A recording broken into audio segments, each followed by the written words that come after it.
Hello friends, मेरा नाम अभिषेक सिंह है और आप सभी लोगों का मेरे यूट्यूब चैनल पे स्वागत है। आई होप आप सभी लोग स्वस्थ होंगे और अपने अपने घरों में होंगे इस अनलॉक 1 के समय। फ्रेंड्स, आज जो मैं टॉपिक लेके आया हूँ वो है, is India in the position to boycott Chinese products. क्या इंडिया की ये पोजीशन है कि वो चाइनीज़ प्रोडक्ट को बॉयकॉट कर सके? तो चलिए फ्रेंड्स, इस वीडियो को स्टार्ट करते हैं। फर्स्टली मैं इंडिया और चाइना के बीच के कुछ ट्रेड के कुछ वॉल्यूम्स बताना चाहता हूँ कि लास्ट ईयर इंडिया और चाइना में क्या ट्रेड हुआ है और क्या वॉल्यूम था। जो इंडिया और चाइना के बीच में टोटल 87.7 बिलियन डॉलर का ट्रेड हुआ है लास्ट ईयर 2018-19 में। और उसमें से 70 बिलियन डॉलर का चाइना ने एक्सपोर्ट किया है गुड्स इंडिया को, और इंडिया ने 16.7 बिलियन डॉलर का एक्सपोर्ट किया है चाइना को। तो फ्रेंड्स, ये एक बहुत बड़ा अमाउंट है और ये चाइना का 2%, 2% चाइना अपना एक्सपोर्ट करता है गुड्स इंडिया को, और इंडिया 8% करता है चाइना को। और कुछ चाइनीज़ प्रोडक्ट्स जो सबसे ज़्यादा इंडिया में इंपोर्ट कराए जाते हैं, Chinese products imported in India lightly, वो है टॉयज़। जो चाइनीज़ टॉयज़ होते हैं, लाइटनिंग के कुछ गैजेट्स होते हैं जो हम लोग दिवाली पे यूज़ करते हैं, इलेक्ट्रॉनिक प्रोडक्ट्स हो गए, पार्ट्स ऑफ कंप्यूटर, जो छोटे छोटे हार्डवेयर के पार्ट्स होते हैं कंप्यूटर के, वो कार एंड मोटरसाइकिल के पार्ट्स हो गए जो असेंबल कराने के लिए लिए जाते हैं। ठीक है, milk products, antibiotics and fertiliser तक भी। और सबसे बड़ा मार्केट जो अभी तक इंडिया का इफेक्ट हुआ है और इंडिया में जो सबसे बड़ा मार्केट बना चुका है चाइना, वो है सेल फोन्स और मोबाइल फ़ोन्स। ये प्रोडक्ट ऐसा है उन चाइना का जिन्होंने एक बेंचमार्क बना लिया है इंडिया में। कुछ प्रोडक्ट्स इंडिया के जो चाइना में एक्सपोर्ट कराए जाते हैं वो है agricultural products, cotton textile, handicraft products, raw lead, iron ore and minerals, copper. और फ्रेंड्स, सबसे बड़ी बात ये है कि इंडिया का 36% ऑफ डायमंड वो चाइना को एक्सपोर्ट किया जाता है। Why Chinese product is so favourite in India? इतना फेवरेट और काफ़ी अच्छा लगता है लोगों को ख़रीदने में चाइनीज़ प्रोडक्ट्स को, ऐसा क्यों है इंडिया में? फ्रेंड्स, मैं आपको ऐसे दो रीज़न बताने वाला हूँ कि बेसिक रीज़न जो पॉपुलैरिटी गेन करता है चाइनीज़ प्रोडक्ट इंडिया में। इसके दो रीज़न हैं। फर्स्ट, जो कॉस्ट प्रोडक्शन है चाइना की, वो लो हो जाती है due to its cheap labour की वजह से। वो बहुत चीप लेबर यूज़ करते हैं, जिसके कारण क्या होता है, उनकी जो कॉस्ट होती है प्रोडक्शन की, उसमें कट होता है और बहुत ज़्यादा सेविंग होती है उनके हर प्रोडक्ट में, उनको मैन्युफैक्चर करने में। सेकेंड पॉइंट इज़ कि मैन्युफैक्चरिंग सेक्टर को चाइना में सब्सिडी दी जाती है गवर्नमेंट की तरफ से, ताकि ये कॉस्ट ऑफ प्रोडक्शन को कम कर सकें किसी भी गुड और प्रोडक्ट को बनाने में। इंडिया में कोई भी गुड्स और प्रोडक्ट्स बनाने के कॉस्ट क्यों होती है ज़्यादा, कॉस्ट ऑफ प्रोडक्शन ज़्यादा क्यों होती है, उसका मेन जो रीज़न है वो है कॉस्टली रॉ मटेरियल्स। काफ़ी कॉस्टली रॉ मटेरियल्स यूज़ किए जाते हैं और बहुत ही ओल्ड टेक्निक यूज़ की जाती है किसी भी चीज़ को प्रोडक्शन करने के लिए, जो कि बहुत ही ज़्यादा हायर कॉस्ट होता है। और due to the higher cost of production हम लोग compete नहीं कर सकते चाइनीज़ प्रोडक्ट के लिए। और चाइनीज़ प्रोडक्ट इंडिया में जो है वो इंटरनेशनल लेवल पे बोला जाता है कि इंटरनेशनल लेवल है, लेकिन उनकी क्वालिटी बहुत ज़्यादा ख़राब होती है क्योंकि वो बहुत ज़्यादा क्वांटिटी में प्रोड्यूस किया जाता है। Which Indian sector is most affected by China? कौन सा ऐसा सेक्टर है इंडिया का जो चाइना से बहुत ज़्यादा अफेक्टेड है? तो फर्स्ट है कि इंडियन टॉयज़ इंडस्ट्री। जो टॉय इंडस्ट्री है वो पिछले 5 साल में 40% टॉय इंडस्ट्री इंडिया में बंद हो चुकी है due to the cheap Chinese products, cheap Chinese toys के वजह से। जो भी ये बहुत ज़्यादा इंपोर्ट कराया गया चाइनीज़ टॉयज़ को, जिसके कारण ये उसका रिजल्ट निकला कि 40% of toy making companies India की बंद हो चुकी हैं आज के डेट में।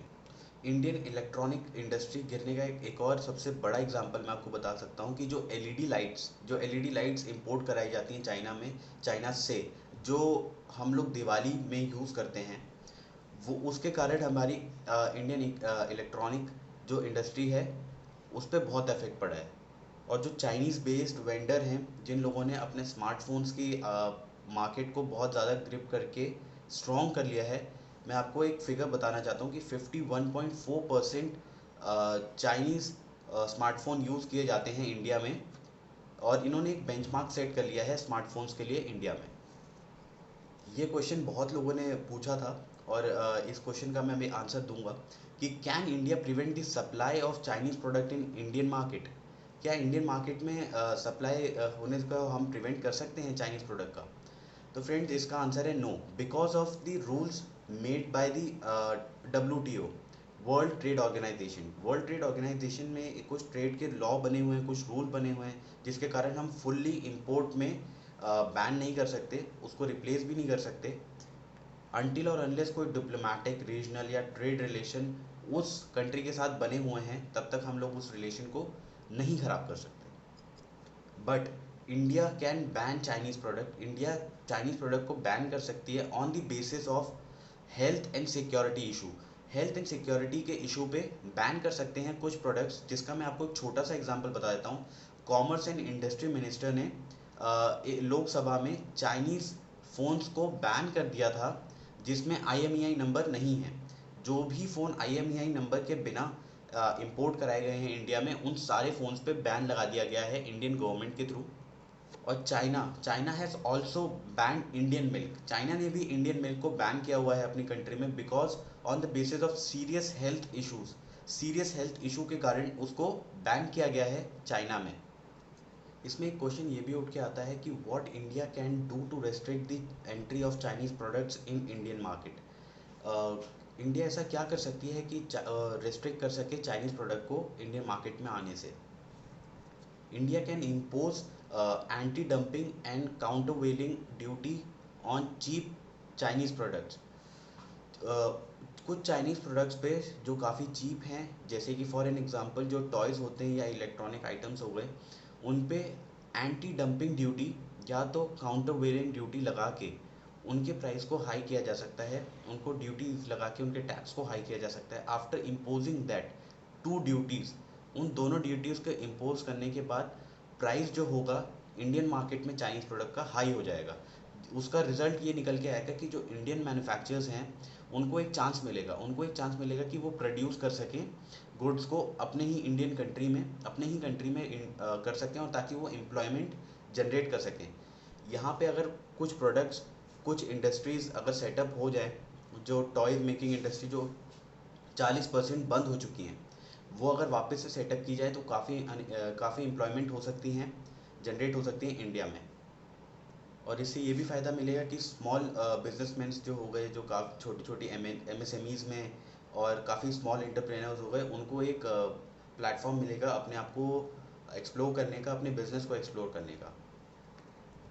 Impact of banning Chinese products in India. क्या इम्पैक्ट हो सकता है अगर हम चाइनीज़ प्रोडक्ट को बैन कर दें इंडिया में? अगर हम चाइनीज़ प्रोडक्ट को बैन कर दें इंडिया में, तो इंडिया में इन्फ्लेशन बढ़ सकती है और इंडिया के प्रोडक्ट्स थोड़े से ज़्यादा कॉस्टलियर हैं चाइनीज़ प्रोडक्ट्स के कंपैरिजन में। इसमें जो लोअर इनकम वाले ग्रुप हैं उनको बहुत ज़्यादा सफ़र करना पड़ सकता है इस बैन के through, because they will not be able to purchase the costly Indian products. वो मतलब थोड़ा मुश्किल आएगी उनको इंडियन प्रोडक्ट को परचेज़ करने में। इसमें गवर्नमेंट को भी अपना पार्ट एक सोचना पड़ेगा, क्योंकि जो चाइना है, China 2% of the total export वो इंडिया में करता है, और India 8% of the total export वो चाइना में करता है। तो इसमें गवर्नमेंट कोई एक्शन नहीं ले सकती। इसमें जो एक्शन ले सकती है वो यहाँ के सिटीज़न ही ले सकती है, यहाँ की जनता ले सकती है। इसमें ये करना हो सकता है कि आप खुद से ही, क्योंकि आपने जो फ़ोन लिया है, जो लैपटॉप लिया है, जो PC लिया है, या कोई भी प्रोडक्ट आपने चाइना के लिए, आप फेंक तो नहीं सकते, लेकिन अब से जो प्रोडक्ट आप ख़रीद सकते हैं वो इंडियन प्रोडक्ट्स आप ख़रीद सकते हैं। तो फ्रेंड्स, मेरी पूरी वीडियो में आपको मैं यही समझाना चाहता था, और होप आप लोगों को अच्छी लगी होगी ये वीडियो। अगर आपको ये अच्छी लगी हो तो प्लीज़ लाइक करें, इस वीडियो को ज़्यादा से ज़्यादा शेयर करें, और सब्सक्राइब करें मेरे चैनल को, और सपोर्ट करें मेरे वर्क को अगर आपको ये अच्छा लगा। तो फ्रेंड्स, मैं